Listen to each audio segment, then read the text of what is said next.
अस्सलाम वालेकुम।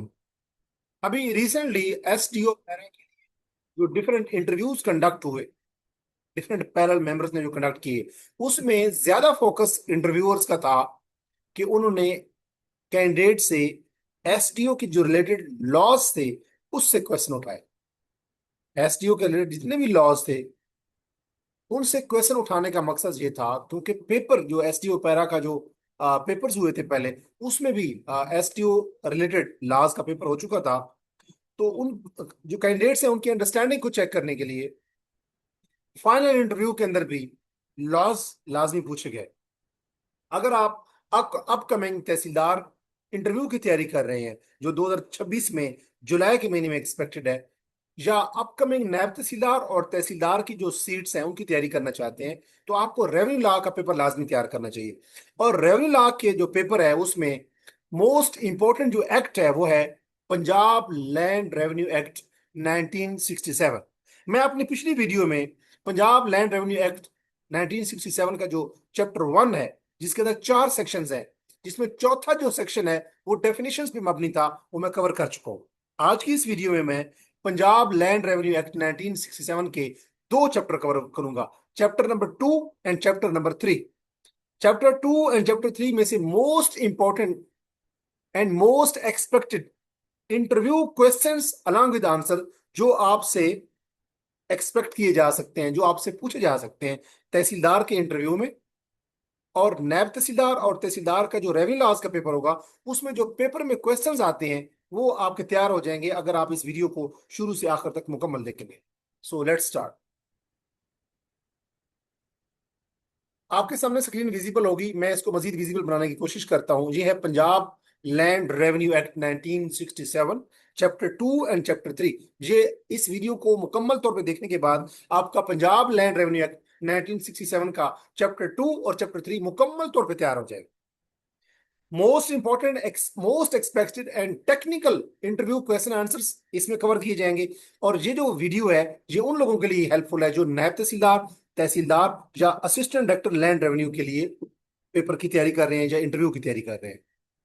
चैप्टर 2 जो है उसमें ताल्लुक है डिविजन्स एंड डिस्ट्रिक्ट का। इससे पहले पिछली वीडियो में मैं चैप्टर 1 कवर कर चुका हूँ जो प्रिलिमिनरी चैप्टर था, जिसमें 4 सेक्शन थे, जिसमें चौथा सेक्शन था उसमें डेफिनेशन थी 27-28 ऑलमोस्ट। तो चैप्टर 2 जो है पंजाब लैंड रेवेन्यू एक्ट 1967 का, उसका ताल्लुक है डिस्ट्रिक्ट्स एंड डिविजन्स के साथ।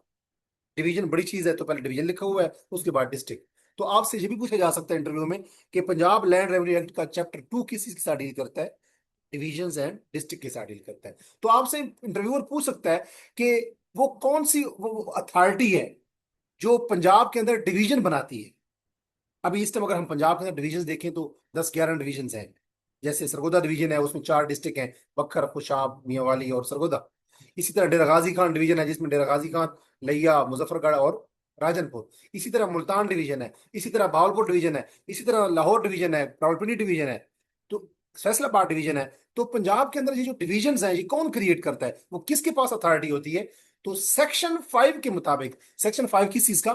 पंजाब लैंड रेवेन्यू एक्ट 1967 का जो सेक्शन 5 है उसके मुताबिक पंजाब गवर्नमेंट की ये अथॉरिटी है कि वो डिवीजन कायम कर सकती है पंजाब के अंदर।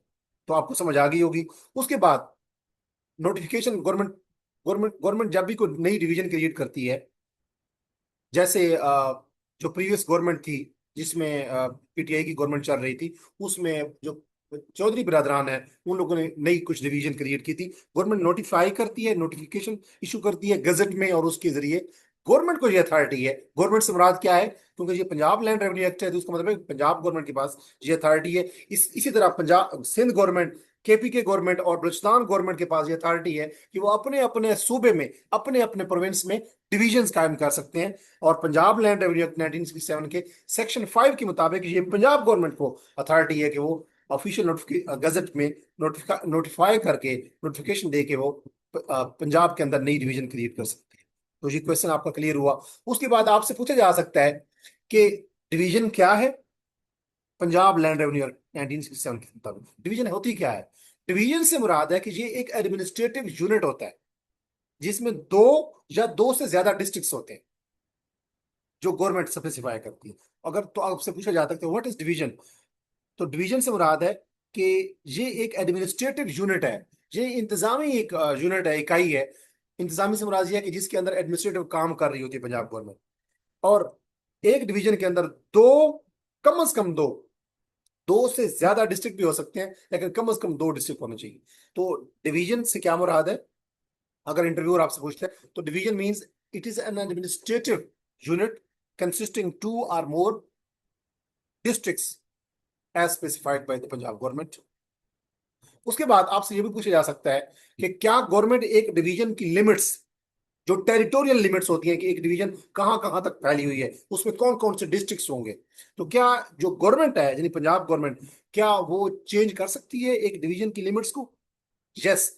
जो सेक्शन 5 है, जिसके तहत पंजाब गवर्नमेंट को ये अथॉरिटी है कि वो पंजाब प्रोविंस के अंदर डिफरेंट डिवीजन क्रिएट कर सकती है, उसको ये अथॉरिटी भी है पंजाब गवर्नमेंट को कि वो एक डिवीजन के अंदर नंबर ऑफ डिस्ट्रिक्ट्स या एक डिवीजन की जो लिमिट्स हैं वो चेंज कर सकती है। उसके लिए भी साफ जरा उसको नोटिफिकेशन के जरिए काम करना पड़ेगा। तो सेक्शन 5 बड़ा इंपॉर्टेंट है। सेक्शन 5 के तहत पंजाब गवर्नमेंट सूबा पंजाब के अंदर, प्रोविंस पंजाब के अंदर डिविजन्स क्रिएट कर सकती है, उनके लिमिट्स का तयन कर सकती है कि कौन सी डिवीजन के अंदर कितने डिस्ट्रिक्ट्स होंगे और एक कौन सी डिवीजन के अंदर कौन कौन से इलाका जात होंगे। एक डिवीजन के अंदर कौन कौन, एक डिवीजन की टेरिटोरियल डोमेन क्या होगी, टेरिटोरियल जुरिस्डिक्शन क्या होगी, एक डिवीजन कितनी बड़ी छोटी होगी। लेकिन एक बात याद रखिए कि एक डिवीजन के अंदर कम से कम दो डिस्ट्रिक्ट होते हैं और दो से ज्यादा डिस्ट्रिक्ट भी हो सकते हैं। दो से ज्यादा 5 हो सकते हैं, 10 हो सकते हैं, लेकिन कम से कम दो डिस्ट्रिक्ट एक डिवीजन के लिए जरूरी है। और डिवीजन क्या है मैंने बताया, एक एडमिनिस्ट्रेटिव यूनिट है। तो सेक्शन 5 के तहत पंजाब गवर्नमेंट को जो अथॉरिटी है कि वो नई डिवीजन क्रिएट कर सकती है और डिवीजन की लिमिट्स को भी चेंज कर सकती है। इसी तरह आपसे पूछा जा सकता है कि पंजाब सूबा जो है इसके अंदर डिक्लेयर डिस्ट्रिक्ट्स जो है उनको कौन डिक्लेयर करता है, वो अगेन सेक्शन 5 ही इंपॉर्टेंट है। सेक्शन 5 के मुताबिक पंजाब गवर्नमेंट को जो अथॉरिटी है कि वो डिस्ट्रिक्ट्स का ऐलान कर सकती है कि ये नया डिस्ट्रिक्ट है। जैसे कोटादू पहले डिस्ट्रिक्ट नहीं था, तो जो प्रीवियस गवर्नमेंट थी उसमें नया डिस्ट्रिक्ट बना दिया गया। अभी अगर हम देखें तो जो बहावल नगर है, इसी तरह हासिलपुर है, इसी तरह कुछ और एरियाज भी हैं, इवन ओकाड़ा, और ओकाड़ा के साथ भी कुछ और भी हैं, बसीरपुर आई थिंक सो। तो ये जो 4-5 नए डिस्ट्रिक्ट पंजाब के अंदर बने हैं, तो किसने बनाए हैं, किसके पास अथॉरिटी है? पंजाब गवर्नमेंट के पास ये अथॉरिटी है, अगेन सेक्शन 5। तो सेक्शन 5 इसलिए अहम है क्योंकि इसमें डिवीजन, पंजाब गवर्नमेंट को अथॉरिटी है कि वो नई डिवीजन, डिवीजन की लिमिट्स को चेंज करना या नए डिस्ट्रिक्ट का ऐलान करना, नए डिस्ट्रिक्ट को नोटिफाई करना, ये पंजाब गवर्नमेंट की अथॉरिटी है। और ये किस एक्ट के तहत? पंजाब लैंड रेवेन्यू एक्ट 1967 का सेक्शन 5। तो डिस्ट्रिक्ट कौन डिक्लेयर करता है? पंजाब गवर्नमेंट। डिवीजन कौन डिक्लेयर करती है? पंजाब गवर्नमेंट। डिवीजन की लिमिट्स को कौन चेंज कर सकती है? पंजाब गवर्नमेंट। इसी तरह डिस्ट्रिक्ट की गवर्नमेंट लिमिट्स कौन चेंज कर सकती है? Punjab government, according to section 5 of Punjab land revenue act 1967। अब आपसे ये पूछा जा सकता है जैसे डिवीजन क्या थी? डिवीजन पंजाब प्रोविंस के अंदर एक एडमिनिस्ट्रेटिव यूनिट है जिसमें कम से कम दो या दो से ज्यादा डिस्ट्रिक्ट होते हैं। इसी तरह सब डिवीजन क्या है, आपसे इंटरव्यूअर पूछ सकता है। तो सब डिवीजन भी एक एडमिनिस्ट्रेटिव यूनिट है, इसको भी गवर्नमेंट क्रिएट करती है एक डिस्ट्रिक्ट के अंदर, और इसमें एक या एक से ज्यादा यानी कम से कम एक या एक से ज्यादा तहसील होती है। तो जैसे एक डिवीजन को पंजाब गवर्नमेंट ही डिक्लेयर करती है, नोटिफाई करती है, और एक डिवीजन में, एक डिवीजन क्या होती है? एक एडमिनिस्ट्रेटिव यूनिट होता है जिसमें दो या दो से ज्यादा डिस्ट्रिक्ट होते हैं। इसी तरह सब डिवीजन क्या है? सब डिवीजन भी एक एडमिनिस्ट्रेटिव यूनिट है, यानी कि एक एरिया है जिसके अंदर पंजाब गवर्नमेंट के डिफरेंट एडमिनिस्ट्रेटिव काम हो रहे होते हैं। और ये जो सब डिवीजन है, ये जो एडमिनिस्ट्रेटिव यूनिट है, सब डिवीजन, इसमें इसको भी पंजाब गवर्नमेंट ही नोटिफाई करती है। इसमें कम से कम एक या एक से ज्यादा तहसीलें होती हैं, यानी एक तहसील को भी हम सब डिवीजन कह सकते हैं, और एक से ज्यादा यानी 2-3-4 तहसीलें मिलकर भी एक सब डिवीजन हो सकती है। अगर आप कभी शहरों में घूम रहे हो तो आप लोगों ने देखा होगा अक्सर बोर्ड के ऊपर लिखा होता है सब डिविजनल इंजीनियर। तो वो जो वापडा के अंदर जो डिविजन्स होती हैं, वापडा के अंदर सब डिवीजन का कॉन्सेप्ट है। और सब डिवीजन से क्या मुराद है? कम से कम एक या एक से ज्यादा जो तहसीलें हैं वो मिलकर क्या बनाती हैं? Sub division. वो एक एडमिनिस्ट्रेटिव यूनिट होता है वापडा के अंदर। इरिगेशन डिपार्टमेंट के अंदर भी इसी तरह डिवीजन होती हैं, रेवेन्यू डिपार्टमेंट के अंदर भी सब डिवीजन होती हैं। और सब डिवीजन से क्या मुराद है कि ये एक एडमिनिस्ट्रेटिव बॉडी है, एडमिनिस्ट्रेटिव यूनिट है, एरिया है बेसिकली, जिसके अंदर कम से कम एक या एक से ज्यादा तहसील होती हैं। और इसको भी कौन नोटिफाई करती है? पंजाब गवर्नमेंट। उसके बाद आपसे पूछा जा सकता है कि who can divide a district into sub division, just tehsil. क्योंकि सब डिवीजन को हम तहसील भी कह सकते हैं, लेकिन हर सब डिवीजन तहसील होती है, लेकिन हर तहसील सब डिवीजन नहीं होती। उसकी रीजन क्या है कि हर सब डिवीजन तहसील इसलिए होती है क्योंकि सब डिवीजन में एक तहसील भी हो सकती है, लेकिन हर तहसील सब डिवीजन नहीं होती। क्योंकि एक तहसील जरूरी नहीं है कि सब डिवीजन एक ही तहसील नहीं हो। अगर सपोज मेरी जहां पे मैं रहता हूँ, मेरी तहसील क्लूड कोर्ट है डिस्ट्रिक्ट बकर के अंदर, लेकिन ये तहसील है, ये सब डिवीजन नहीं है। सब डिवीजन में एक से ज्यादा तहसीलें भी हो सकती हैं। तो क्वेश्चन आपसे इंटरव्यूअर पूछ सकता है कि कौन एक डिस्ट्रिक्ट को सब डिविजन्स में या तहसील में कन्वर्ट कर सकता है। तो पंजाब गवर्नमेंट को ये अथॉरिटी है कि वो एक डिस्ट्रिक्ट को सब डिविजन्स में या तहसील में क्या कर सकती है, डिवाइड कर सकती है। उसके लिए सेक्शन कौन सा इंपॉर्टेंट है, सेक्शन 6, जो आपने माइंड में रखना है। जैसे सेक्शन 5 बड़ा इंपॉर्टेंट था डिविजन्स और डिस्ट्रिक्ट के लिहाज से, इसी तरह जो सेक्शन 6 है उसमें पंजाब गवर्नमेंट को यह अथॉरिटी है कि वो एक डिस्ट्रिक्ट को सब डिवीजन या तहसील में डिवाइड कर सकती है। डेफिनेटली उसके लिए भी नोटिफिकेशन की जरूरत होगी। तो सेक्शन 6 के मुताबिक, जो पंजाब लैंड रेवेन्यू एक्ट 1967 का है, पंजाब गवर्नमेंट एक डिस्ट्रिक्ट को, एक जिला को सब डिवीजन या तहसील में डिवाइड कर सकती है। कि एक जिला की दो सब डिवीजन होगी, या एक जिला की 5 सब डिवीजन होगी, या एक जिला की 4, 5, 6, 8, 10 तहसीलें होंगी। ये पंजाब गवर्नमेंट को अथॉरिटी है अकॉर्डिंग टू सेक्शन 6। अब दो सेक्शन हमने अब तक पढ़ लिए, सब district, section 5 and section 6। Section 5 में हमने डिवीजन और डिस्ट्रिक्ट देखे थे। पंजाब गवर्नमेंट ही नोटिफाई कर सकती है नया डिवीजन, नया डिस्ट्रिक्ट, या उनकी लिमिट्स चेंज कर सकती है। इसी तरह सेक्शन 6 में क्या था कि एक पंजाब गवर्नमेंट को जो अथॉरिटी है कि वो एक डिस्ट्रिक्ट को सब डिवीजन या तहसील में डिवाइड कर सकती है। उसके बाद आपसे पूछा जा सकता है कि क्या गवर्नमेंट एक तहसील की लिमिट चेंज कर सकती है। यस, सेक्शन 6 के मुताबिक पंजाब गवर्नमेंट जो है वो एक जो सब डिवीजन है या एक जो तहसील है उसकी लिमिट्स को चेंज कर सकती है। कि ये तहसील जो है इसमें ये एरियाज होंगे, इस सब डिवीजन में ये एरियाज होंगे, इसमें अब ये एरियाज भी शामिल हो जाएंगे, इस सब डिवीजन या तहसील से ये एरियाज निकल जाएंगे।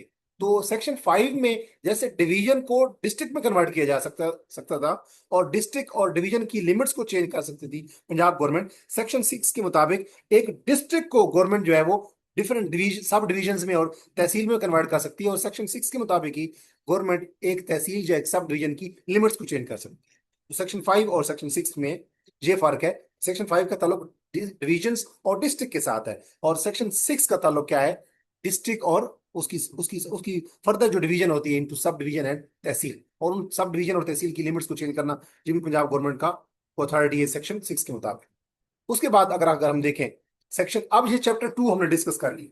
चैप्टर 2 के अंदर दो सेक्शंस हैं, सेक्शन 5 और सेक्शन 6। सेक्शन 5 मैंने डिसाइड किया कि मैंने डिस्कस किया कि गवर्नमेंट ऑफ पंजाब के पास अथॉरिटी है कि वो डिविजन्स क्रिएट कर सकती है, डिवीजन के अंदर डिस्ट्रिक्ट का ऐलान कर सकती है, और उन डिस्ट्रिक्ट की और डिवीजन की लिमिट्स चेंज कर सकती है। सेक्शन 6 के मुताबिक पंजाब गवर्नमेंट को जो अथॉरिटी है वो एक डिस्ट्रिक्ट को सब डिवीजन में और तहसील में डिवाइड कर सकती है, और उन सब डिवीजन की और तहसील की लिमिट्स को चेंज कर सकती है। सिंपल। 5 और 6 दो सेक्शन थे इस चैप्टर 2 में। अब इसके बाद जितने भी क्वेश्चन मैं आगे डिस्कस करूंगा वो चैप्टर 3 में आते हैं। और चैप्टर 3 कहां से स्टार्ट होता है, सेक्शन 7 से। जरा देखिएगा, आपसे सवाल पूछा जा सकता है कि रेवेन्यू ऑफिसर की क्लासेस कौन कौन सी हैं।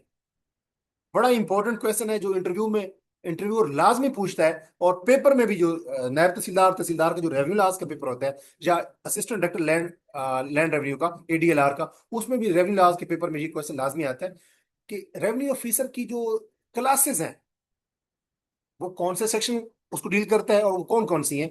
तो पंजाब लैंड रेवेन्यू एक्ट 1967 का जो सेक्शन 7 है, चैप्टर 3 के अंदर पहला सेक्शन जो है वो डील करता है रेवेन्यू ऑफिसर की क्लासेस को। सबसे बड़ा अगर देखें तो सबसे बोर्ड ऑफ रेवेन्यू के अंदर सबसे बड़ी जो क्लास है वो है बोर्ड ऑफ रेवेन्यू। उसके बाद है कमिश्नर जो डिवीजन लेवल पे होता है, उसके नीचे होता है कलेक्टर जो डिस्ट्रिक्ट लेवल पे होता है, उसके नीचे होता है असिस्टेंट कमिश्नर जो तहसील लेवल पे होता है, उसके नीचे असिस्टेंट कलेक्टर फर्स्ट ग्रेड और असिस्टेंट कलेक्टर सेकंड ग्रेड, ये भी तहसील के अंदर ही होता है। तो ये 6 कैटेगरीज हैं, board of revenue, commissioner, collector, assistant commissioner, उसके बाद assistant collector first grade, assistant collector second grade. ये 6 कैटेगरीज हैं। ये रेवेन्यू ऑफिसर की क्लासेस हैं, यानी कि स्केल वाइज, रैंक वाइज, और इसको डील करता है सेक्शन 7 चैप्टर 3 में। पहला सेक्शन यही है, पंजाब लैंड रेवेन्यू एक्ट 1967 का चैप्टर 3 सेक्शन 7 रेवेन्यू ऑफिसर की क्लासेस को डिफाइन करता है। उसके बाद आपसे पूछा जा सकता है कि which is the highest revenue authority in Punjab, Punjab के अंदर हाईएस्ट रेवेन्यू अथॉरिटी कौन सी है? तो आपका जवाब क्या होना चाहिए? Board of revenue. ये हाईएस्ट एपलेट अथॉरिटी भी है, ये हाईएस्ट रिविजनल अथॉरिटी भी है। अपलेट का मतलब है कि इसको हाईएस्ट अपील इसी को कर सकते हैं, और रिविजनल का मतलब ये है कि जो सबऑर्डिनेट अथॉरिटी के फैसलों को जो रिवाइज करती है, कोर्ट्स की डेक्रीज को, रेवेन्यू कोर्ट्स की डेक्रीज को, जो रेवेन्यू ऑफिसर के ऑर्डर को जो रिवाइज कर सकती है, वो अथॉरिटी भी क्या है? Board of revenue. तो इसको हम हाईएस्ट रेवेन्यू अथॉरिटी या हाईएस्ट, हाईएस्ट के लिए एक और वर्ड भी होता है एपिक्स। तो हाईएस्ट या एपिक्स अथॉरिटी है किस चीज की? रेवेन्यू मामलात की, रेवेन्यू एडमिनिस्ट्रेशन की, कौन सी? Board of revenue. इंटरव्यू आपसे ये भी पूछ सकता है इंटरव्यूअर कि कमिश्नर और कलेक्टर कौन अपॉइंट करता है? अब सेक्शन 7 हमने देखा कि रेवेन्यू ऑफिसर की क्लासेस को डिफाइन करता है कि रेवेन्यू ऑफिसर की कौन कौन सी क्लासेस हैं। Board of revenue, commissioner, collector, assistant commissioner, assistant collector first grade, assistant collector second grade, ये 6 क्लासेस हैं सेक्शन 7 के मुताबिक। अब आपसे पूछा जा सकता है, इंटरव्यूअर पूछ सकता है कि जो डिवीजन के अंदर कमिश्नर होता है, अगर हम सरगोदा डिवीजन है हमारी, तो उसका एक रेवेन्यू डिपार्टमेंट का कमिश्नर वहां बैठता है। इसी तरह अगर डिस्ट्रिक्ट कोई है, अगर आपका कोई जिला है, तो उसके अंदर डिप्टी कमिश्नर बैठा होगा जिसको डीसी कहते हैं, उसको हम रेवेन्यू लैंग्वेज में उसको कलेक्टर कहते हैं। याद रखिएगा, ये जो डिप्टी कमिश्नर होता है, डीसी होता है, डीसी को ही कलेक्टर कहते हैं रेवेन्यू लैंग्वेज में। तो ये जो डिस्ट्रिक्ट लेवल पे डिप्टी कमिश्नर है जिसको कलेक्टर कहेंगे, इस पूरे सेक्शन लेक्चर के अंदर मैं बार बार कलेक्टर का वर्ड यूज करूंगा, तो जब जब मैं कलेक्टर बोलूं तो इसका मतलब है डीसी। तो डिस्ट्रिक्ट के अंदर जो डीसी होता है, यानी कि जो कलेक्टर होता है, और डिवीजन लेवल पे जो कमिश्नर होता है, उनको कौन अपॉइंट करता है? गवर्नमेंट अपॉइंट करती है according to section 8। Government appoints a commissioner in a division and a collector in a district according to section 8। अब सेक्शन 8 हमने याद कर लिया कि सेक्शन 8 डील करता है कि पंजाब गवर्नमेंट को जो अथॉरिटी है कि वो डिवीजन लेवल पे कमिश्नर की अपॉइंटमेंट करे और डिस्ट्रिक्ट लेवल पे कलेक्टर की अपॉइंटमेंट करे अकॉर्डिंग टू सेक्शन 8। उसके बाद आपसे सवाल पूछा जा सकता है कि एडिशनल कमिश्नर कौन होता है? जैसे मैंने बताया कि पंजाब गवर्नमेंट को सेक्शन 8 के तहत अथॉरिटी है कि वो डिवीजन लेवल के ऊपर कमिश्नर का की अपॉइंटमेंट करती है। वो जो कमिश्नर होता है वो अकेला नहीं होता, उसके साथ कोई ना कोई एडिशनल बंदा भी होता है जो उसको सपोर्ट करता है, असिस्ट करता है। अगर कमिश्नर छुट्टी पे होता है, जब वो आउट ऑफ स्टेशन होता है, तो उसकी जगह पे कौन काम कर रहा होता है? एडीसीआर। और वो कौन होता है? Additional commissioner.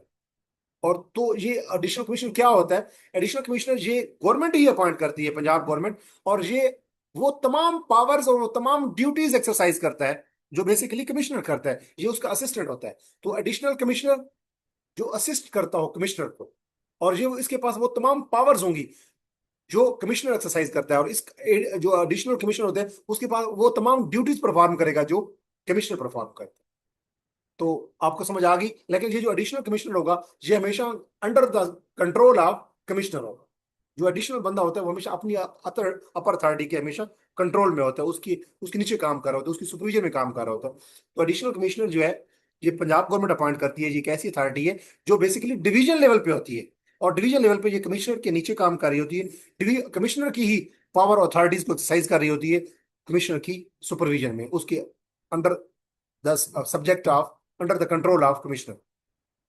तो कमिश्नर के नीचे काम करने वाला बंदा एडिशनल कमिश्नर होता है, और कलेक्टर के नीचे काम करने वाला बंदा कौन होगा? Additional collector. जरा वो भी देख लेते हैं एडिशनल कलेक्टर क्या है। ये एडिशनल कलेक्टर क्या है, ये भी पंजाब गवर्नमेंट ही इसको अपॉइंट करती है, क्योंकि हमने पढ़ा है पहले कि डिवीजन लेवल पे कमिश्नर का और डिस्ट्रिक्ट लेवल पे कलेक्टर का की अपॉइंटमेंट कौन करती है? पंजाब गवर्नमेंट। तो डिवीजन लेवल पे कमिश्नर और उसके साथ एडिशनल कमिश्नर, और डिस्ट्रिक्ट लेवल पे कलेक्टर और उसके साथ एडिशनल कलेक्टर, इन दोनों का जो अपॉइंटमेंट है वो कौन करती है? Punjab government according to section 9। ये जो एडिशनल कमिश्नर है और एडिशनल कलेक्टर है, ये सेक्शन 9 के अंदर है। और जो कमिश्नर और कलेक्टर था, वो सेक्शन 8 के मुताबिक उनकी अपॉइंटमेंट होती है। तो ये एडिशनल कलेक्टर की भी समझ आ गई आपको। मैं दोबारा रिपीट कर देता हूं कि पंजाब गवर्नमेंट को ये राइट है अकॉर्डिंग टू अथॉरिटी है, बल्कि सेक्शन 8 के मुताबिक, कि वो डिवीजन लेवल पे कमिश्नर की अपॉइंटमेंट करती है और डिस्ट्रिक्ट लेवल पे कलेक्टर की अपॉइंटमेंट करती है। और पंजाब पंजाब गवर्नमेंट को ये अथॉरिटी है कि वो सेक्शन 9 के मुताबिक डिवीजन लेवल पे एडिशनल कमिश्नर की तैनाती करती है, और डिस्ट्रिक्ट लेवल पे एडिशनल कलेक्टर की तैनाती करती है। तो ये सेक्शन 8 और सेक्शन 9 हो। और ये सेक्शन 8 और सेक्शन 9 किस चीज के हैं? Punjab land revenue act 1967। उसके बाद आपसे सवाल पूछा जा सकता है सेक्शन 8 और 9 पढ़ लिए। 8 में हमने कमिश्नर और कलेक्टर की अपॉइंटमेंट की according to Punjab section 8 of Punjab land revenue act 1967। और सेक्शन 9 जो था उसमें पंजाब गवर्नमेंट ने डिवीजन लेवल के ऊपर एडिशनल कमिश्नर और डिस्ट्रिक्ट लेवल के ऊपर एडिशनल कलेक्टर की अपॉइंटमेंट की सेक्शन 9 के मुताबिक। अब हम सेक्शन 10 देखेंगे कि जो असिस्टेंट कमिश्नर होते हैं, जो एसी होते हैं, अक्सर लोग पीएमएस करके या सीएसएस करके एक खास ग्रुप है जिसको पास कहते हैं, Punjab administrative service, sorry Pakistan administrative service PaaS, उसके अंदर जो लोग आते हैं वो असिस्टेंट कमिश्नर बनते हैं। तो ये जो असिस्टेंट कमिश्नर होते हैं और असिस्टेंट कलेक्टर, इनके बारे में कुछ सवाल आपसे इंटरव्यू में पूछे जा सकते हैं कि असिस्टेंट कमिश्नर और असिस्टेंट कलेक्टर की अपॉइंटमेंट कौन करता है। तो अगेन गवर्नमेंट ही करती है असिस्टेंट कमिश्नर की अपॉइंटमेंट भी एसी की, और असिस्टेंट कलेक्टर की अपॉइंटमेंट भी पंजाब गवर्नमेंट ही करती है, लेकिन सेक्शन 10 के मुताबिक। तो सेक्शन 8 के मुताबिक कमिश्नर और कलेक्टर की अपॉइंटमेंट हो रही होती है डिवीजन और डिस्ट्रिक्ट लेवल के ऊपर। सेक्शन 9 के मुताबिक डिवीजन लेवल के ऊपर एडिशनल कमिश्नर और डिस्ट्रिक्ट लेवल पे एडिशनल कलेक्टर की अपॉइंटमेंट हो रही होती है। और सेक्शन 10 के मुताबिक तहसील लेवल के ऊपर या डिस्ट्रिक्ट लेवल पे भी हम कह सकते हैं, डिस्ट्रिक्ट लेवल पे भी एसी बैठा होता है, लेकिन अमूमन ये होता है तहसील लेवल पे कि असिस्टेंट कमिश्नर और असिस्टेंट कलेक्टर की अपॉइंटमेंट सेक्शन 10 के मुताबिक हो रही होती है, और ये भी कौन कर रही होती है, पंजाब गवर्नमेंट। और सेक्शन 10 इंपॉर्टेंट याद रखना है आपने, असिस्टेंट कमिश्नर इनके एसी और असिस्टेंट कलेक्टर वो भी एसी ही होता है। इन दोनों के ऊपर असिस्टेंट कलेक्टर दो किस्म के होते हैं, assistant collector grade 1, assistant collector grade 2। तो असिस्टेंट कमिश्नर या असिस्टेंट कलेक्टर, इन दोनों की अपॉइंटमेंट जो है वो पंजाब गवर्नमेंट ही कर रही होती है अकॉर्डिंग टू सेक्शन 10। उसके बाद क्या एक असिस्टेंट कमिश्नर जो है वो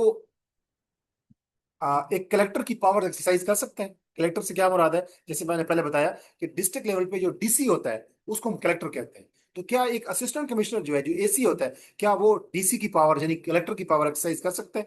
यस, अकॉर्डिंग टू सेक्शन 10, जिसमें हमने कहा कि एसी की अपॉइंटमेंट होती है। तो अगर एसी एक नया एसी की अपॉइंटमेंट हो रही हो तो उस एसी को कहा जा सकता है, गवर्नमेंट कह सकती है कि आपने फलान डिस्ट्रिक्ट के अंदर डीसी नहीं बैठा, आपने डीसी के अख्तियार भी इस्तेमाल करने हैं, डीसी की ड्यूटी भी सर अंजाम देनी है, वो भी सेक्शन 10 में ही आता है। तो एक असिस्टेंट कमिश्नर को ये पावर दी जा सकती है कि आप कलेक्टर यानी डिप्टी कमिश्नर के अख्तियार भी इस्तेमाल करें, उसकी ड्यूटी भी सर अंजाम दें अकॉर्डिंग टू सेक्शन 10। क्योंकि सेक्शन 10 क्यों कह रहे हैं, सेक्शन 10 बेसिकली डील करता है असिस्टेंट कमिश्नर और असिस्टेंट कलेक्टर की अपॉइंटमेंट।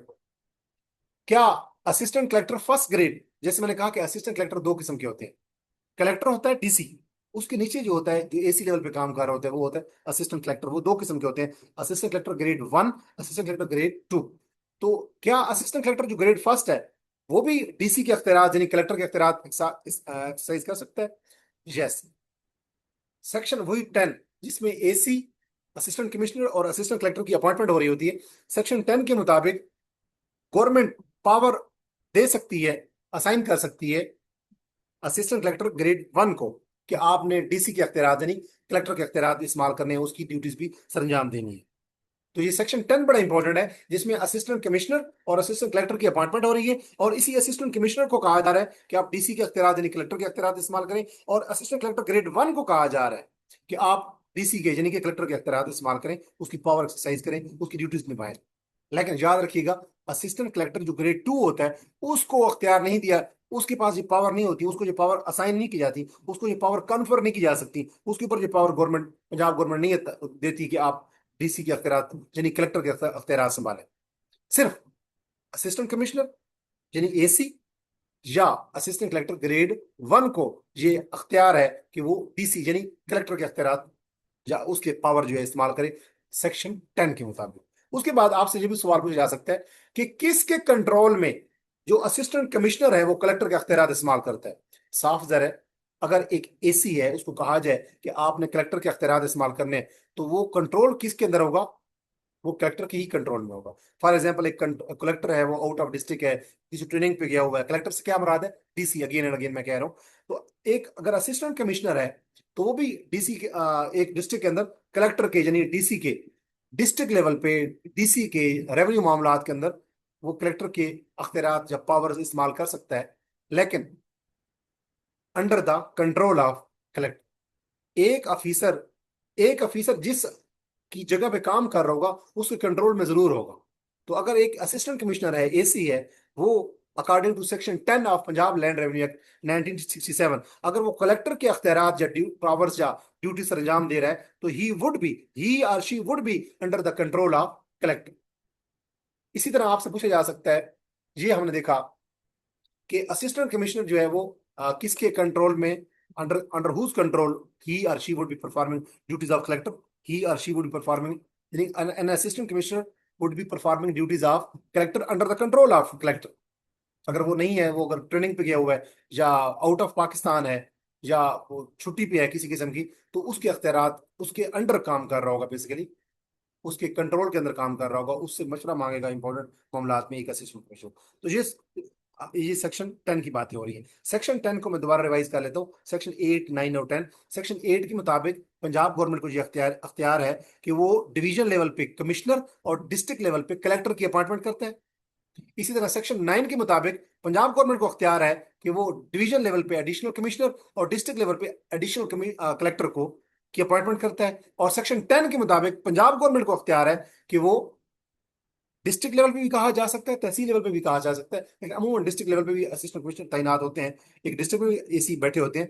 तो पंजाब गवर्नमेंट को अख्तियार है सेक्शन 10 के मुताबिक कि वो असिस्टेंट कमिश्नर और असिस्टेंट कलेक्टर की तैनाती करती है। और इसी में हमने पढ़ा सेक्शन 10 में कि एक एसी को यानी कि असिस्टेंट कमिश्नर को और असिस्टेंट कलेक्टर ग्रेड 1 को डीसी के अख्तियार यानी कलेक्टर के अख्तियार दिए जा सकते हैं, लेकिन एसी यानी कि असिस्टेंट कलेक्टर ग्रेड 2 को कलेक्टर यानी डीसी के अख्तियार नहीं दिए जा सकते। तो ये सेक्शन 8, 9, 10 हमने पढ़ लिया। अब हम देखते हैं सेक्शन जो तहसीलदार और नायब तहसीलदार का जो इंटरव्यू है उसके रिलेटेड सबसे इंपॉर्टेंट जो सेक्शन है वो सेक्शन 11 है। 11 सेक्शन तहसीलदार के साथ डील करता है। तो तहसीलदार के हवाले से सवाल आपसे पूछा जा सकता है कि एक तहसील का चीफ ऑफिसर कौन होता है। तो एक तहसील का चीफ ऑफिसर अगर आपसे पूछा जाए कि कौन होता है, या आपसे अगर सवाल पूछा जाता है इंटरव्यू में कि who is chief officer in a tehsil, तो in a tehsil chief officer is tehsildar. और ये जो तहसीलदार होता है इसको लोकल, एक तहसील के अंदर जितनी भी लोकल रेवेन्यू एडमिनिस्ट्रेशन के जो मामलात होते हैं वो एक तहसीलदार को सौंपे जाते हैं, असाइन किए जाते हैं अंडर सेक्शन 11।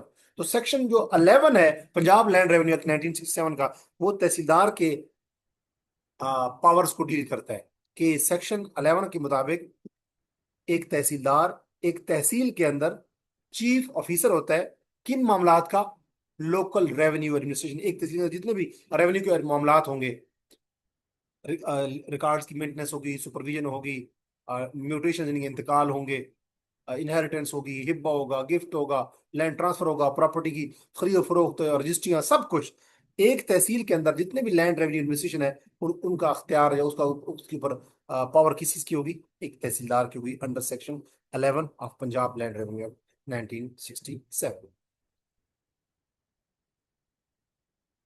आपसे इंटरव्यू में ये भी सवाल पूछा जा सकता है कि एक तहसीलदार के पास कौन कौन सी पावर्स होती है। बड़ा सादा सा सवाल है, एक तहसीलदार की क्या ड्यूटीज होती है या तहसीलदार क्या करता है। तो एक तहसीलदार जो है वो तमाम पावर्स और वो तमाम अख्तियारात, वो तमाम ड्यूटीज, वो तमाम ऑब्लिगेशन सर अंजाम देता है जो एक तहसीलदार को सौंपी जाती हैं या एक असिस्टेंट कलेक्टर को सौंपी जाती है। क्योंकि याद रखिएगा असिस्टेंट कलेक्टर जो तहसीलदार होते हैं वो असिस्टेंट कलेक्टर के अख्तियार भी इस्तेमाल कर सकते हैं, असिस्टेंट कलेक्टर ग्रेड 2 के। तो अगर पूछा जाए कि तहसीलदार के पास क्या पावर्स होती हैं, एक तहसीलदार की एक पावर तो यह है कि वो तहसीलदार है। तहसीलदार के पास कोई एडिशनल पावर भी है, यस। तहसीलदार जो है वो असिस्टेंट कलेक्टर की ड्यूटीज और उसकी पावर भी एक्सरसाइज कर सकता है। हाँ, ये जरूरी है कि उसके लिए आ, जो बोर्ड ऑफ रेवेन्यू है वो एक तहसीलदार को एडिशनल ड्यूटी देगा कि आपने एसी का काम भी करना है, असिस्टेंट कलेक्टर का काम भी करना है, असिस्टेंट कलेक्टर ग्रेड 2। उसके बाद क्या एक तहसीलदार को हम रेवेन्यू ऑफिसर कह सकते हैं। जरा रिकॉल करें कि जो सेक्शन 7 था, सेक्शन 7 के अंदर सवाल क्या है, अगर आप इंटरव्यूअर पूछता है क्या तहसीलदार रेवेन्यू ऑफिसर होता है, तो अब आपने कंफ्यूज नहीं होना कि जो सेक्शन 7 था उसमें तो लिखा हुआ था रेवेन्यू ऑफिसर की क्लासेस में कि बोर्ड ऑफ रेवेन्यू है, फिर कमिश्नर है, फिर कलेक्टर है, फिर असिस्टेंट कमिश्नर है, फिर असिस्टेंट कलेक्टर ग्रेड 1 है, असिस्टेंट कलेक्टर ग्रेड 2 है, 6 कैटेगरीज थी। तो वहां पे तो तहसीलदार का जिक्र नहीं था, तो इसका मतलब तहसीलदार रेवेन्यू ऑफिसर नहीं है। नो, तहसीलदार रेवेन्यू ऑफिसर है। क्या तहसीलदार रेवेन्यू ऑफिसर है? तो आपने पूछ कहना है कि यस। अगरचे सेक्शन 7 के मुताबिक तहसीलदार का जिक्र नहीं है वहां पे, लेकिन एक तहसीलदार जो है वो एक्सरसाइज करता है, वो तमाम पावर्स और वो तमाम ड्यूटीज वो सरंजाम देता है जो उसको बतौर रेवेन्यू ऑफिसर तैनात की जाती हैं, असाइन की जाती हैं। जैसे अभी मैंने इससे पिछले से क्वेश्चन में मैंने कहा कि एक तहसीलदार की पावर्स क्या है। एक तो वो तहसीलदार है, चीफ ऑफिसर है लोकल रेवेन्यू एडमिनिस्ट्रेशन का। दूसरा, उसको एसी के अख्तियार यानी असिस्टेंट कलेक्टर के अख्तियार भी दिए जा सकते हैं नोटिफिकेशन के जरिए। तो जब वो असिस्टेंट कलेक्टर के अख्तियार संभाल रहा होगा तो वो क्या काम कर रहा होगा, ही और she would be acting as a revenue officer. उसके बाद आपसे सवाल पूछा जा सकता है कानून गो और पटवारी के हवाले से, कुछ पूछे जा सकते हैं कि ये कानून गो और जो पटवारी होते हैं इनको कौन तैनात करता है। जो प्रेस्क्राइब्ड अथॉरिटीज हैं पंजाब लैंड रेवेन्यू एक्ट 1967 के मुताबिक, यानी कि जिसको हम बोर्ड ऑफ रेवेन्यू कहते हैं सादा अल्फाज में, तो बोर्ड ऑफ रेवेन्यू अपॉइंटमेंट करता है किसकी, कानून गो की और पटवारी की। पटवारी नीचे होता है, उसके ऊपर कानून गो होता है। कानून गो ऑफिस में बैठा होता है तो उसको कानून गो कहते हैं, अगर वो फील्ड में काम कर रहा हो तो उसको गिरदावर कहते हैं। तो कानून गो और पटवारी की जो अपॉइंटमेंट है वो सेक्शन 11A के तहत की जाती है। सेक्शन 11 में तहसीलदार की बात हो रही थी, सेक्शन 11A के मुताबिक कानून गो और पटवारी की अपॉइंटमेंट हो रही थी, और वो जो प्रेस्क्राइब्ड जो अथॉरिटी है वो करती है कि बोर्ड ऑफ रेवेन्यू खुद डिसाइड करती है कि उनकी अपॉइंटमेंट कौन करेगा। तो बोर्ड ऑफ सादा से अल्फाज में बोर्ड ऑफ रेवेन्यू अपॉइंटमेंट करता है किसी की, पटवारी की भी और कानून गो की, अकॉर्डिंग टू सेक्शन 11A। उसके बाद कानून गो सर्कल क्या होता है, वो तमाम टेरिटोरियल जुरिस्डिक्शन, वो तमाम अहाता, वो तमाम जमीनें जिसके अंदर एक कानून गो अपना अख्तियार इस्तेमाल कर सकता है लैंड रिकॉर्ड्स को देखने में, उनकी सुपरविजन में, उनकी मेंटेनेंस में, उनकी वेरिफिकेशन में, उनकी इंस्पेक्शन में। तो वो ये तमाम अहाता, वो तमाम जमीन, वो तमाम एरिया, वो तमाम जुरिस्डिक्शनल, वो तमाम टेरिटोरियल, टेरिटोरियल मतलब कि इलाकाई टेरिटोरियल जुरिस्डिक्शन जिसके अंदर एक कानून को अपने अख्तियार इस्तेमाल कर सकते हैं उसको हम कानून को सर्कल कहते हैं। और इसी तरह वो तमाम टेरिटोरियल जुरिस्डिक्शन जिसमें एक पटवारी अपने अख्तियार इस्तेमाल कर सकता है उसको हम पटवार सर्कल कहते हैं। तो कानून को सर्कल एक एक कानून को जो होता है, जो रेवेन्यू अंदर एक टर्म है, एक एक ओहदा है, वो एक कानून को जिस टेरिटोरियल जुरिस्डिक्शन में काम कर रहा होता है, जिस हल्का में, जिस इलाका में, जिस महाल में, जिस मौजा में, जिस एरिया में, उसको कानून को सर्कल कहते हैं। इसी तरह आपसे पूछा जा सकता है कि पटवार सर्कल क्या है। एक पटवारी जिस इलाका में, जिस टेरिटोरियल जुरिस्डिक्शन में काम करने का अख्तियार रखता है, ड्यूटीज परफॉर्म कर सकता है, पावर अख्तियार कर सकता है, उसको हम पटवार सर्कल कहते हैं। तो कानून गो की ड्यूटीज क्या होती हैं वैसे, कानून गो की ड्यूटीज आपसे पूछा जा सकता है इंटरव्यू में। तो आपने कहना है कि ये कानून गो जो है, जिसको जो अगर फील्ड में काम करो तो उसको गद्दावर भी कहते हैं, पटवारी के जो ऊपर ही होता है, पटवारी से सीनियर होता है। और कानून को अगर ऑफिस में बैठा हुआ हो तो उसको हम कानून को कहते हैं। अगर फील्ड में काम कर रहे हो तो गिरदावर होता है। तो आपसे पूछा जा सकता है कि कानून गो और गिरदावर में क्या फर्क है, कोई फर्क नहीं है। अगर वो ऑफिस में बैठा होगा तो कानून गो, अगर वो फील्ड में काम कर रहा होगा तो गिरदावर। और ये होता पटवारी से सीनियर ही है। तो कानून गो या गिरदावर की ड्यूटीज क्या है कि वो लैंड रिकॉर्ड्स को सुपरवाइज करता है, लैंड रिकॉर्ड्स की इंस्पेक्शन करता है, लैंड रिकॉर्ड्स को वेरिफिकेशन करता है उनकी, और लैंड जितने भी सर्वेज हो रहे होते हैं, रेवेन्यू के सर्वेज हो रहे होते हैं, उनको भी क्या करता है, सुपरवाइज करता है। सुपरवाइज करता है, लैंड सर्वेस खुद नहीं करता। खुद कौन करेगा, पटवारी करेगा। लैंड के जो सर्वेस होते हैं, लैंड रिकॉर्ड बनाने का काम किसका होता है, पटवारी का। लैंड रिकॉर्ड की सुपरविजन किसका काम होता है, कानूनगो का। लैंड रिकॉर्ड इसी तरह उनकी उनकी इंस्पेक्शन, लैंड रिकॉर्ड की वेरिफिकेशन कि वो सही बने या नहीं सही बने। और एक पटवारी लैंड सर्विस कर रहा होता है, उनकी ऊपर सुपरविजन कौन कर रहा होता है, कानून को। क्योंकि पटवारी के ऊपर होता है कानून को, या जिसको गर्दावर कहते हैं। तो आपको समझ आ गई। अगर आपसे पूछा जाता है इंटरव्यू में कि what are the duties of कानून को, या गर्दावर क्या करता है या कानून को क्या करता है, तो ये उसके 4 से 5 ड्यूटीज हमने देख ली। उसके बाद पटवार सरकार ने बता दिया कि एक पटवारी की जो टेरिटोरियल जुरिस्डिक्शन होती है, जिसमें वो अपनी ड्यूटीज परफॉर्म करता है, जिसमें वो अपने पावर एक्सरसाइज करता है, उसको हम पटवार सर्कल कहते हैं। पटवारी की क्या ड्यूटीज होती हैं, जैसे मैंने कहा लैंड रिकॉर्ड की सुपरविजन, लैंड रिकॉर्ड की वेरिफिकेशन या उनकी इंस्पेक्शन, ये गिरदावर का या कानूनगो का काम है। लेकिन ये लैंड रिकॉर्ड बनाता कौन है, पटवारी। तो पटवारी के is responsible for preparing land record, maintaining land record, keeping the custody of land record, कि वो लैंड रिकॉर्ड बनाएगा भी सही, उनको मेंटेन भी करेगा, अपनी कस्टडी में संभाल के भी रखेगा, और रेवेन्यू के सर्वेस भी कंडक्ट करेगा। तो ये जो रेवेन्यू के सर्वेस होते हैं वो पटवारी ही करता है। तो लैंड सर्वेज कंडक्ट करना, लैंड रिकॉर्ड बनाना, लैंड रिकॉर्ड को मेंटेन करना, लैंड रिकॉर्ड को अपनी कस्टडी में रखना, ये पटवारी की ड्यूटीज है। तो पटवारी की ड्यूटी अगर आपसे पूछा जाता है कौन से, तो आप बता सकते हैं। उसके बाद एडमिनिस्ट्रेटिव कंट्रोल के हवाले से बातें करते हैं। अब यहां तक एक सेक्शन जो हम पढ़ चुके हैं जो तहसीलदार के हवाले से था, वो सेक्शन क्या था, 11। और 11A के मुताबिक क्या था, पटवारी और कानून बोर्ड को अपॉइंट कौन करता है, तो बोर्ड ऑफ रेवेन्यू जो है वो अपॉइंटमेंट करती है। अकॉर्डिंग टू प्रिस्क्राइब्ड अथॉरिटी और अकॉर्डिंग टू नोटिफिकेशन। उसके बाद हमने देख लिया कानून को और पटवारी करते क्या है, उनकी ड्यूटीज क्या है। उसके बाद अगर हम देखें तो सेक्शन 13 बड़ा इंपॉर्टेंट, एडमिनिस्ट्रेटिव कंट्रोल के साथ डील करता है। आपसे पूछा जा सकता है कि under whose control does the board of revenue function. ये जो बोर्ड ऑफ रेवेन्यू इदारा है जिसके अंदर असिस्टेंट कलेक्टर, असिस्टेंट कमिश्नर, बल्कि senior member board of revenue, commissioner, collector, assistant commissioner, assistant collector grade 1, assistant collector grade 2, कानून को पटवारी, ये तमाम लोग काम कर रहे होते हैं बोर्ड ऑफ रेवेन्यू डिपार्टमेंट के अंदर, महकमा माल में। ये किसके अंडर काम करता है? तो ये पंजाब गवर्नमेंट के अंडर काम करता है अकॉर्डिंग टू सेक्शन 13।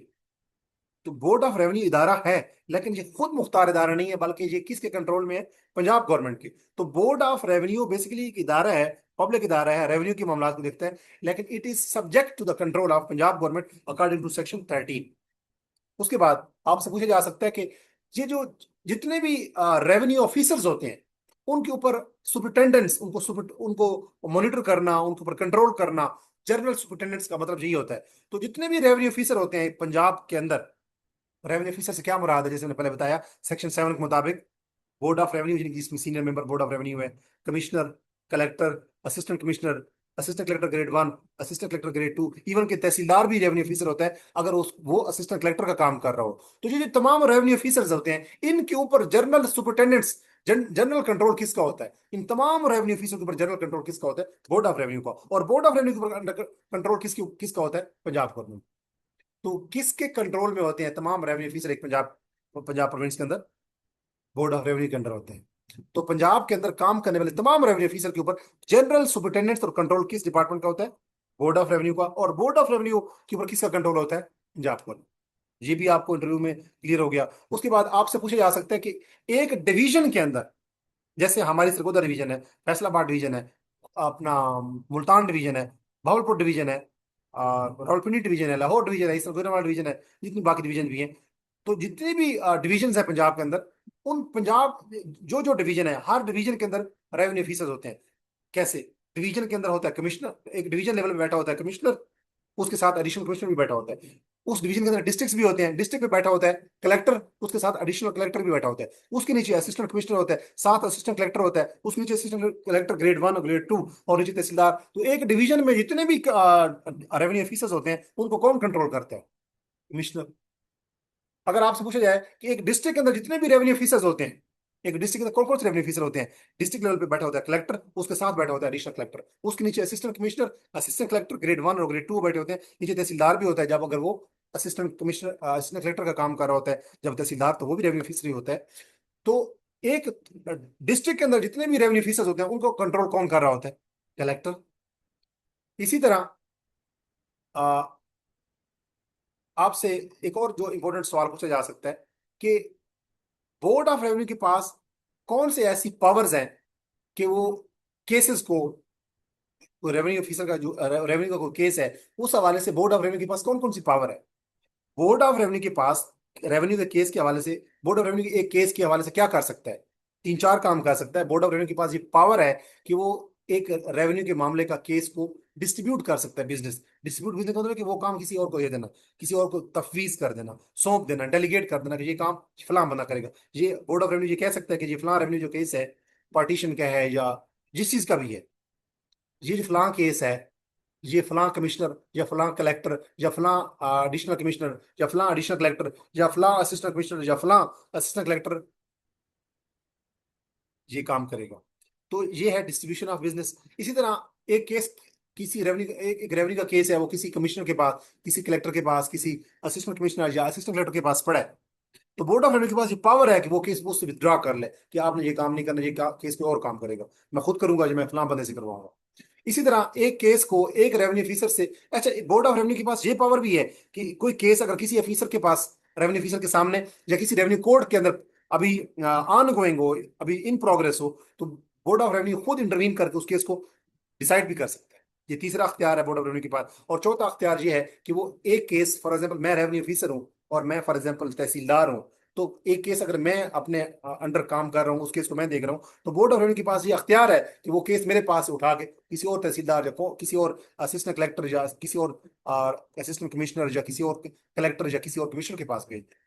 तो बोर्ड ऑफ रेवेन्यू के पास एक रेवेन्यू केस के हवाले से ये अख्तियार है कि वो उस केस को वो क्या कर सकता है, उसको डेलीगेट कर सकता है, उसकी बिजनेस को डिस्ट्रीब्यूट कर सकता है, उसको खुद डिसाइड कर सकता है, या उसके उस ऑफिसर के सामने से, या उस कोर्ट के सामने से, रेवेन्यू कोर्ट के सामने से विड्रॉ कर सकता है, उस वहां से उस रेवेन्यू ऑफिसर या उस रेवेन्यू कोर्ट से हटा सकता है, पीछे ले सकता है कि आपने ये काम नहीं करना, या उस केस के हवाले से वो केस किसी एक रेवेन्यू कोर्ट से दूसरी रेवेन्यू कोर्ट या एक रेवेन्यू ऑफिसर से दूसरे रेवेन्यू ऑफिसर को ट्रांसफर कर सकता है।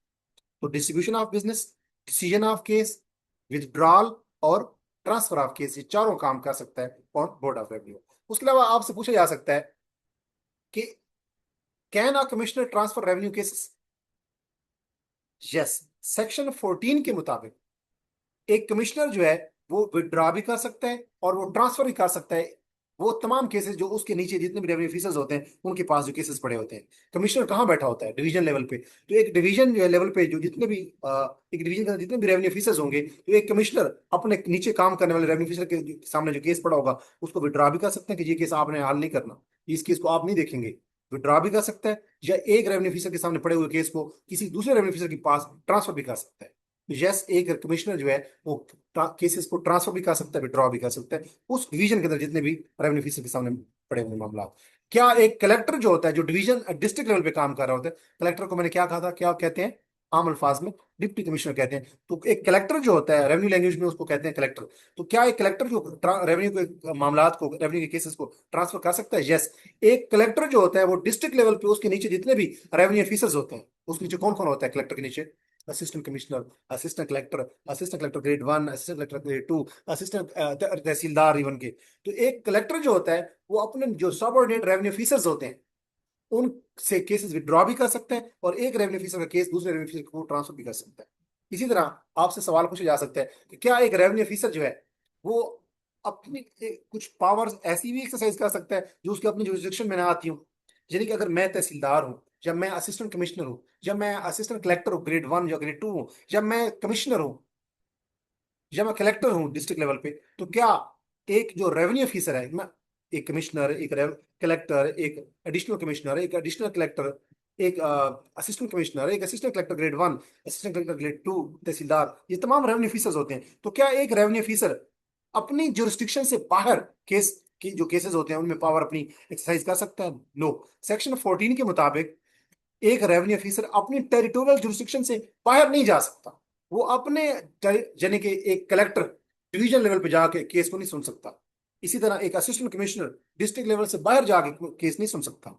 इसी तरह एक तहसीलदार एक तहसील से दूसरी तहसील में जाके केस नहीं सुन सकता।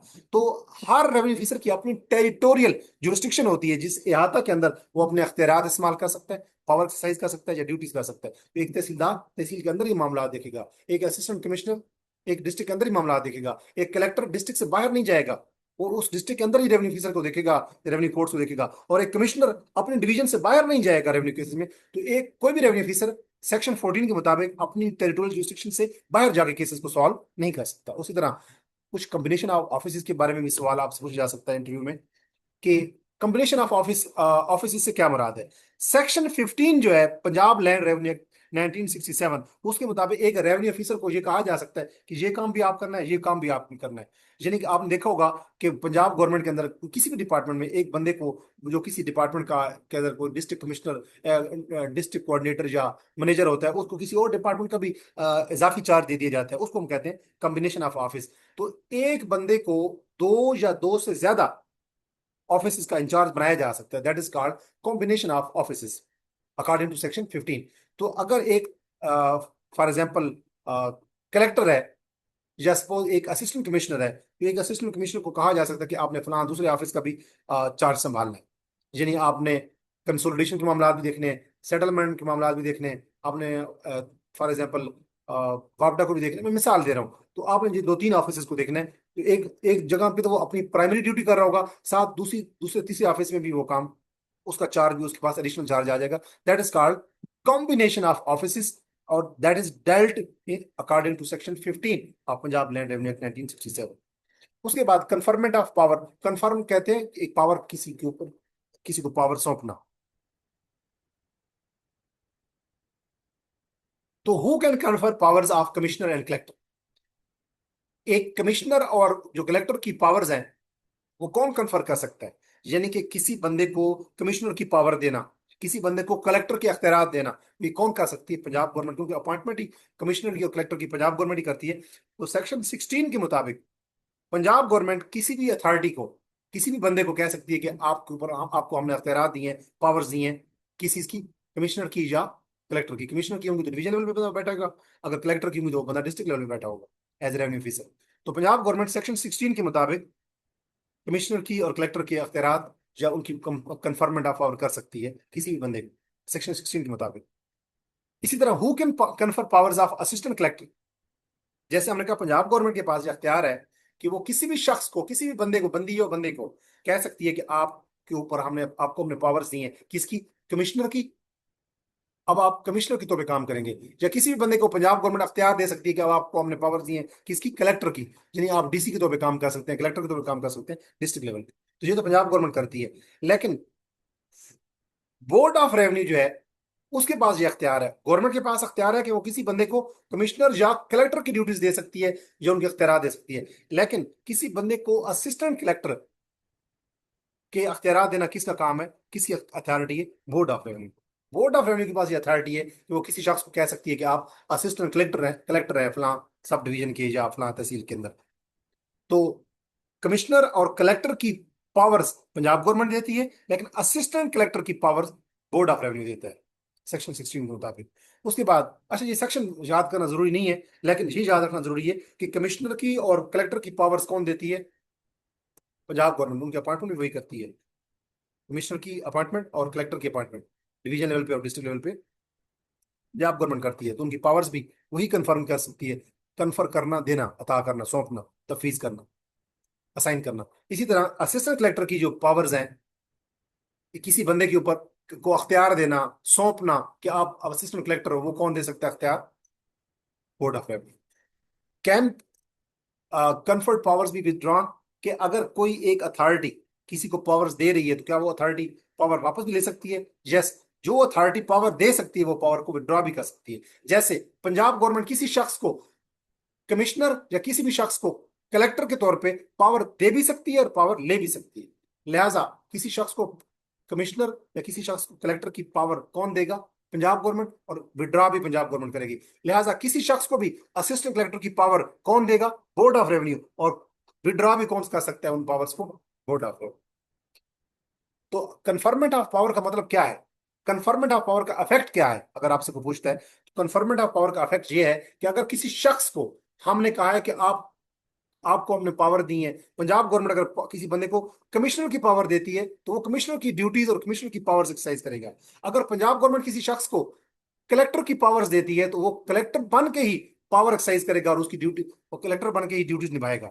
और अगर बोर्ड ऑफ रेवेन्यू किसी शख्स को असिस्टेंट कलेक्टर की पावर देता है, कन्फर करता है, तो फिर वो जो अथॉरिटी होगी, वो जो बंदा होगा, वो असिस्टेंट कलेक्टर के ही पावर अख्तियार करेगा, पावर एक्सरसाइज करेगा और उनको असिस्टेंट कलेक्टर की ड्यूटी सर अंजाम देगा। That is the effect of conferment of powers. फिर आपसे पूछा जा सकता है कि रेवेन्यू ऑफिसर के फंक्शंस क्या होते हैं? Who determines functions of revenue officers where act is silent? Board of Punjab land revenue act 1967 कभी कभी खामोश होता है, गाइड नहीं कर पाता, लेकिन उसके अंदर कोई ऐसी प्रोविजन नहीं होती लीगल। तो अगर किसी किसी कोई ऐसा मामला आए, कोई ऐसा केस आए जिसमें पंजाब लैंड रेवेन्यू एक्ट 1967 खामोश हो, गाइड ना कर सके, गाइडिंग प्रिंसिपल या प्रोविजन या कोई ऐसी लीगल मामला ना दे सके, कि ये मुश्किल हो जाए मुझे डिसाइड करना कि अब ये किस बंदे का, ये कौन, ये बंदा ये काम करेगा, तो उस वक्त बोर्ड ऑफ रेवेन्यू डिटरमिन करेगा अकॉर्डिंग टू सेक्शन 17 कि अ, एक रेवेन्यू ऑफिसर कौन कौन से फंक्शंस परफॉर्म करेगा। तो ये सेक्शन 17 है। तो ये कौन डिसाइड करता है कि रेवेन्यू ऑफिसर के फंक्शंस कौन संभालेगा? अगर board of revenue act, Punjab land revenue act 1967 खामोश हो, या उसके पास प्रोविजंस ना हो, या कोई क्लियर गाइडलाइंस ना हो, तो बोर्ड ऑफ रेवेन्यू को ये पास ये अख्तियार है, ये अथॉरिटी है, उसके पास ये मैंडेट है कि वो किसी भी रेवेन्यू ऑफिसर के बारे में तयन कर सकता है कि आपने ये फंक्शन परफॉर्म कर, अकॉर्डिंग टू सेक्शन 17। तो बोर्ड ऑफ रेवेन्यू के पास सेक्शन 17 के तहत तहत ये अख्तियार है, ये पावर है कि वो किसी भी रेवेन्यू ऑफिसर के फंक्शन का डिसीजन कर सकता है कि आपने ये काम करना है, ये फंक्शन आपने परफॉर्म करना है। According to section 17 of Punjab land revenue act 1967। Retention of powers on transfer का मतलब ये है कि अब सवाल पूछा जा सकता है कि जब एक रेवेन्यू ऑफिसर का ट्रांसफर होता है, देन व्हाट हैपेंस। अगर एक रेवेन्यू ऑफिसर का ट्रांसफर होता है बखर से सपोज कोशाब में, या बखर से सपोज डस्का में, या बखर से सपोज रावलपिंडी से सपोज लाहौर में, तो जब एक रेवेन्यू ऑफिसर का ट्रांसफर होगा तो वो नई जगह पे जाके क्या करेगा, अपने अपने अथॉरिटी के मुताबिक, अपने ओहदे के मुताबिक क्या करेगा, पावर को एक्सरसाइज करेगा और ड्यूटीज को निभाना शुरू कर देगा, जब तक जब तक बोर्ड ऑफ रेवेन्यू कुछ और अदरवाइज स्पेसिफाई ना कर दे। फॉर एग्जांपल मैं तहसीलदार हूं, जब मैं असिस्टेंट कमिश्नर हूं, मेरा ट्रांसफर जो है वो मियाँ वाली से हो गया सपोज, फॉर एग्जांपल राजनपुर में। तो अगर मेरा ट्रांसफर बतौर असिस्टेंट कमिश्नर या बतौर तहसीलदार मियाँ वाली से राजनपुर हो गया है, तो जहां मैं जाऊंगा राजनपुर में, वहां पे मैं अपने अपने ओहदे की बतौर तहसीलदार या बतौर असिस्टेंट कमिश्नर जो भी मैं हूं, मैं अपनी पावर्स निभाना वहां पे एक्सरसाइज करना शुरू कर दूंगा, नई जगह पे, नई पोस्टिंग पे, और वहां जो मेरी ड्यूटीज है वो मैं निभाना शुरू कर दूंगा।